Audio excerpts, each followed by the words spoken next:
Wife ভিতরে কাজ করতেছে বাসার ভিতরে, এটা 3 তলা কাজ করতেছে, আমি ভিতরে ছিলাম। ইন দ্য মিড টাইম বাসায় নক করছে, সালাম দিছে, নক করছে, নক করার পরে ওয়াইফ যথারীতি খুলছে, বলার পরে ওনারা বলতেছিল যে আপনার বাসা এখানকার ভোটার কিনা, তখন বলছে না পিছনের ভোটার, ওই আমরা ওই পাশের গলির ভোটার আর কি, ওই নাম্বার ব্যবহার করা। তখন ওনারা করছে কি এই ভোটার আইডি কার্ড নাম্বার চাইলো আর হইলো গিয়া মোবাইল নাম্বার চাইলো। তারপরে যখন ভোটার আইডি কার্ড নাম্বার চাইছে, মোবাইল নাম্বার চাইছে, তখন আমি ওনাদেরকে চ্যালেঞ্জ করলাম যে আপনি এটা চাইতে পারেন কিনা।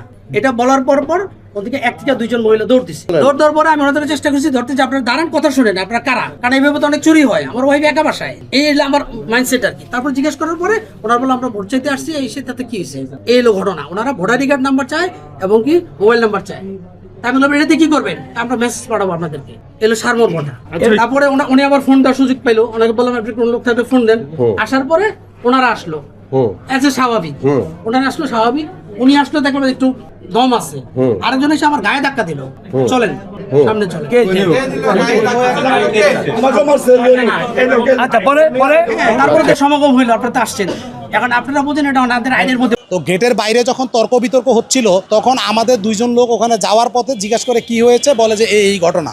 তখন তারা বলে যে আপনারা তো এইভাবে এই সময় প্রচারণা করতে পারেন না। পরবর্তীতে ওদের সাথে যখন ওনারদের সাথে তারা তর্ক করার পরে আমি একটি প্রোগ্রাম করার জন্য বের হয়ে যাওয়ার পথে যখন দেখি যে এই তর্কি, আমি 2 পক্ষের কথা শুনে এবং ওনার 2 জনকেই পাঠিয়ে দিই এবং তাদেরকে বলেছি যে কাকা আপনারা তো মুরব্বী মানুষ, আমরা ইয়াং পোলাপানি যেহেতু নিয়ম মানতেছি, কোনো ভোট চাচ্ছি না, সরকারের নিয়ম মানতেছে, আপনারা এইভাবে কেন মানুষের বিকাশ নাম্বার চান, ভোটার আইডি কার্ড চান, এটা তো সম্পূর্ণ অনৈতিক। তখন তারা বলে যে বাবা ঠিক আছে, ভুল হয়েছে, এই ধরনের কাজ আর হবে না। মাগরিবের একটু আগে আমার কাছে ফোন আসে, এক বাড়িওয়ালা ফোন দেয় যে এখানে বাহিরের থেকে তার অটোতে করে প্রায় 1-150 লোক মসজিদের সামনে জড়ো হয়েছে। তো আমি বলি যে ওখানে জড়ো হবে কেন, এরকম তো কোনো কিছু হয় নাই। পরবর্তীতে তাদেরকে বললাম যে ভাই আপনারা কারা, আমি নিজেই বলছি, আমি ভাই আপনারা এত লোক এখানে জড়ো হয়েছেন কি বিষয়। তো এই কথা বলতে বলতে আমি একটু সামনে আগায় যাওয়ার পরেই পিছনে একটা ছেলে ছিল, সে তার সাথে কিনে যেন তর্ক হওয়ার পরে তারা 60-70 জন তার উপরে ঝাঁপায় পড়ে, তারে মারা শুরু করে।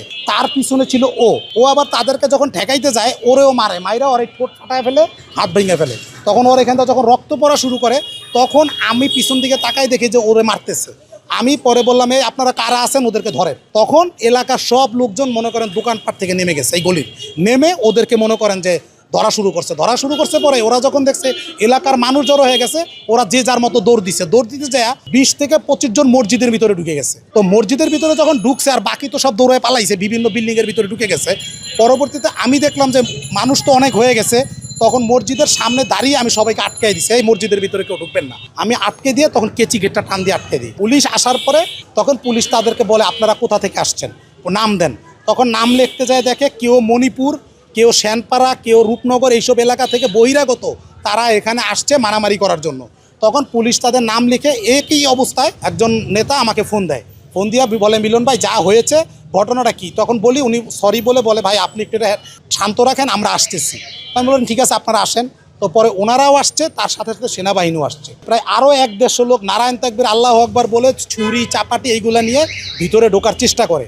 তখন এখানকার যে রাস্তার মধ্যে যারা মানুষ ছিল তারা আবার তাদেরকে দৌড়ানি দেওয়ার পরে সেনাবাহিনীও তাদেরকে দৌড়ানি দেওয়ার পরে সেনাবাহিনী এর মধ্যে 2 জনকে ধরে ফেলি আমরা, মানে মানুষ ধরে ফেলে, ধৈরা সেনাবাহিনীর কাছে এরকম বড় বড় চাকু সহ হস্তান্তর করে। পরবর্তীতে সেনাবাহিনী 2 পক্ষের যারা আছে বিএনপি এবং জামাতে তাদের সাথে কথা বলে এবং তাদের 2 জনকেই বলে দিছে যে আপনারা পরবর্তীতে এই ধরনের কোনো ঝামেলা করবেন না, এবং জামাতের লোকও তারা সরি বলে তাদের লোকজনকে নিয়ে এখান থেকে চলে যায়।